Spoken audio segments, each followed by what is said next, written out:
Good morning, everyone. I'm Isha Pathak, studying in third year ENTC. The paper assigned to me is Health Monitoring of Soldiers Using Efficient Managed Control. The authors of the research paper are G. Santhanamari, Premji J., Rahavi S., Sai Ishwarya M., Vijay S. These are the topics which we will be discussing in the presentation. Information technology plays a key role in collecting, exchanging, and processing information from the disaster prone areas like warfield and international borders. One such significant role is to monitor the health condition of the soldiers in the war remotely to ensure their safety. One of the most challenging issues faced by Indian Armed Force is the lack of proper communication between the soldier and the control room. This is due to inappropriate use of routing protocol and wireless technology. There are numerous wireless communication technologies implemented in healthcare monitoring system. Of those existing technologies are Zigbee, Bluetooth, GSM are the most commonly used. In W-band, which have their own inevitable disadvantage like low data rate, short distance communication, and interference. Cognitive ratio is an enabling technology used for military communication. The health monitoring system for soldiers is the warfield require a wireless communication technology that is capable of communicating over long distance, and it should also be able to communicate with several nodes simultaneously. MANET is a group of mobile nodes capable of wireless communication. This network can configure itself dynamically depending upon the position of wireless nodes.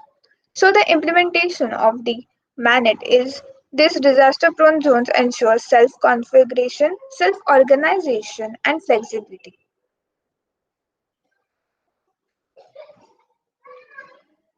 These are the literature survey that were carried out.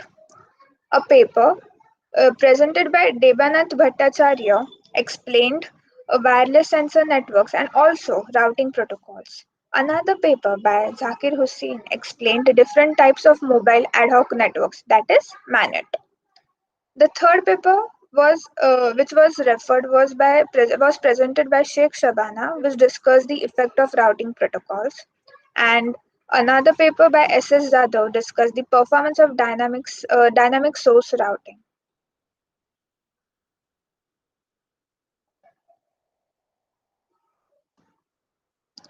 Uh, the block diagram of the proposed system is shown, and there are three and its architecture consists of three units, and they are soldier unit, the substation, and the control room. The soldier unit contains sensors to measure the heart rate, blood oxygen level, ECG, and the temperature of soldier's body. Substation are the camps at where every few kilometers in the war zone for the storage of soldiers' necessities. In the war field, there will always be a substation which is in continuous communication with the main control room. The control room consists of a PC connected with a NRF2FL01 to a monitor of the health parameters. The instantaneous value of health parameters sensed by the biosensors attached to the soldier's node 1 are sent to the control room through the substation 1, and from soldier node 2 are sent to the control room through the substation 2 for regular monitoring. The SOS button provided in this unit when pressed helps the soldiers in emergency to send their health parameters to the control room through a cloud or for fast communication and immediate action. The data from a single soldier node will be sent to the substation via multiple nodes in the path between the soldier and substation wirelessly. The data transmission between the substation and the control room also takes place in a similar manner. The red arrow mark in the figure 1 indicates the path of the data packets between the soldier nodes and the substation.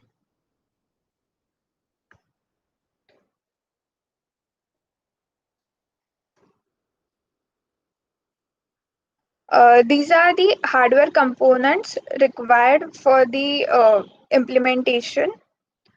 So, pulse oximeter sensor measures the heart rate and the blood oxygen level when it is in the contact with the finger, earlobe, or toe. NTC thermistor is used for measuring the body temperature. AD8232 sensor outputs an ECG signal by sensing the electrical activity of the heart. The NRF module is a single chip radio trans receiver for wireless control. ESP8266's Wi-Fi module is self-contained SoC, that is system on chip with integrated TCP/IP protocol stack that gives Wi-Fi access to any microcontroller. Wi-Fi module consumes less current between 15 that microampere and 400 milliampere. Arduino board can be used between 6 volts and 20 volts DC to power a number of components.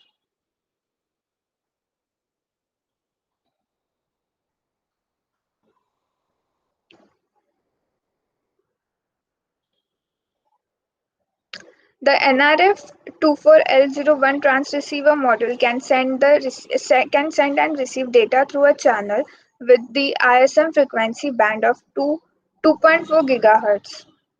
The communication is done using MANET with DY-MO protocol. The type of MANET implemented in a tactical MANET, which is specific and effective for military application as war zones have no access for fixed infrastructure. The DYMO protocol is a hybrid type of MANET protocol and can behave as both proactive and reactive protocol. In this type of protocol, the routes can be discovered only when there is necessity for transmission of data.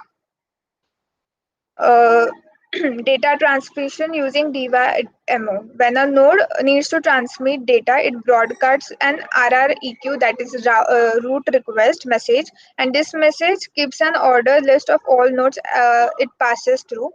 When the route request arrives at the destination node, it replies with an route reply message containing the route information from the origin of the route required message.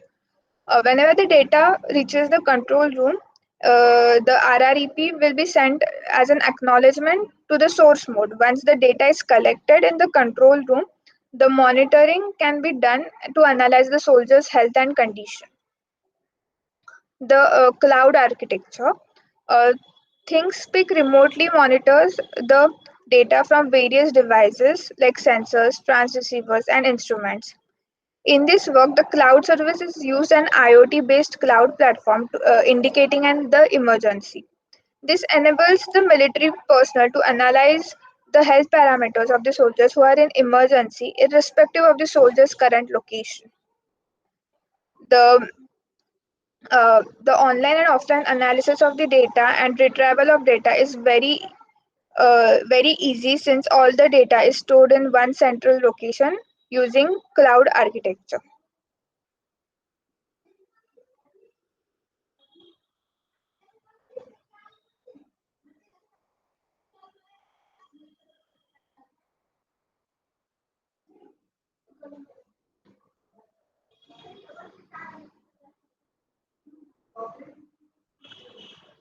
So, in the resultant discussion, we will first see the hardware analysis.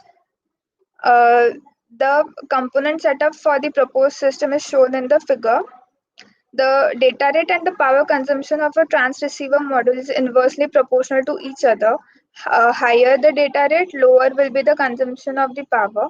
Usually, the higher data rates are used to reduce the air time of the packet, which helps in reducing the power consumption of the module. Whereas the other mentioned communication technologies like Bluetooth, Zigbee, and GSM have low data rates and high power consumption compared to NRF technology. Through GSM, though GSM has a wide range of communication, it consumes more power, which is contradictory. Thus, NRF has all the favorable characteristics needed for war field communication and was found to be more suitable for the application. The radiation exposure from the components are low and that will not affect the human health. Devices such as a dosimeter, Geiger counter can be connected to detect the radiation level.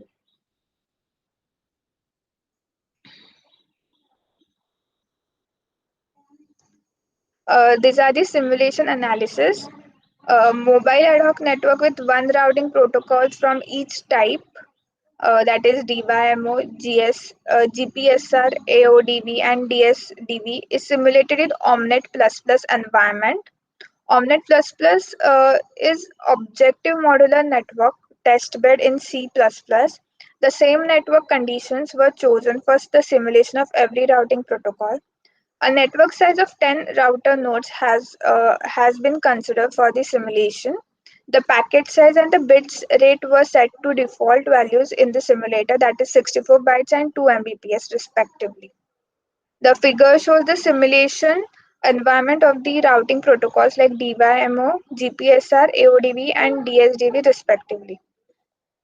To compare the performance of the reactive, proactive, and hybrid protocols quantitatively, the metrics, namely packet delivery ratio, uh, throughput, and average round trip time described, are considered.